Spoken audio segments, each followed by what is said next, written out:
Invité de ce journal depuis Montréal, où on est au cœur de la nuit, Frédéric Boiron. Bonjour, merci d'être avec nous sur France 24. Vous êtes sociologue haïtien et canadien, vous êtes également auteur. On vient d'écouter Mélanie Joly. Quelle est votre réaction à ce qu'elle a dit à Anthony Blinken? Je crois que nous sommes devant un fait accompli. Le Canada va assumer le leadership d'une intervention en Haïti.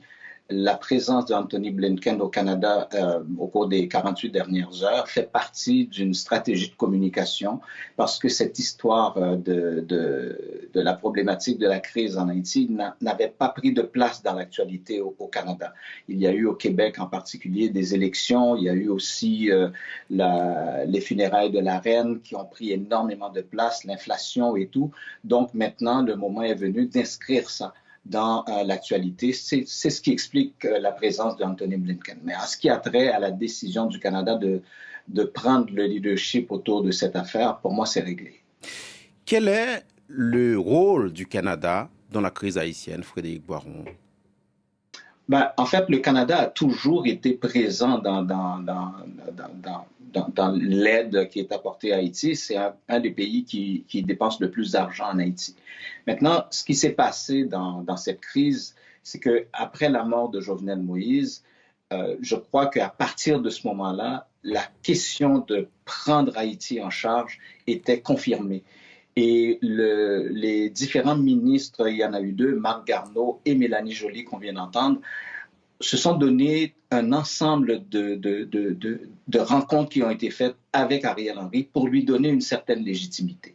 Je dis ça parce que la Constitution haïtienne, l'article 149 de la Constitution haïtienne dit que celui qui remplace un président, dans ce cas-ci un président qui est assassiné, a 90 jours pour organiser des élections. Donc, après 90 jours, donc après 3 mois, Ariel Henry tombe dans l'illégitimité.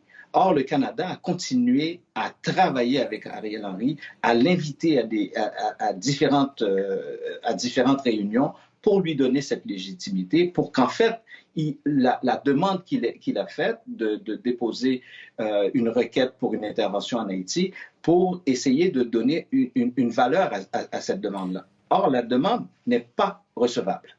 Et quand vous dites que l'affaire semble réglée, que finalement le Canada prendra, comme le demandent les États-Unis, le leadership de cette mission, alors qu'on entend des voix en Haïti pour dire qu'elles n'en veulent pas, qu'est-ce que cela signifie et surtout vers quoi va-t-on? D'abord, les voix en Haïti n'ont jamais été prises en considération. Rappelez-vous qu'en 2010, lorsque les Haïtiens ont voté, la communauté internationale, le Canada en tête, avait décidé de demander à l'OEA de changer les résultats des élections pour mettre en place le gouvernement de Michel Martelly. Donc, on n'a pas l'habitude d'écouter les voix des Haïtiens. Et si on voulait écouter les voix des Haïtiens, il y a des solutions haïtiennes qui ont été proposées à cette crise. Mais le Canada n'a pas pris le temps d'écouter ces solutions-là parce qu'ils avaient fait le choix d'aller vers cette direction-là, qui est celle d'amener Ariel Henry à faire cette demande. Cette demande qui n'est pas une demande d'ailleurs, une requête qu'il a déposée à l'ONU pour demander une intervention militaire, mais avant lui, Pamela White, qui est l'ancienne ambassadrice en Haïti, Luis Almagro, qui est le secrétaire général de l'OEA, avaient eux-mêmes dit que c'est ce que Haïti demandait. Frédéric Boiron, à chaque fois, pardonnez-moi, que Haïti se retrouve dans une situation catastrophique, c'est chose absolument récurrente. Les regards se tournent vers les Haïtiens qui vivent à l'étranger. Comment, justement, ceux qui, comme vous, vivent à l'étranger peuvent aider le pays à sortir de ce type de situation, à également peser peut-être sur les diplomaties de leur pays d'accueil?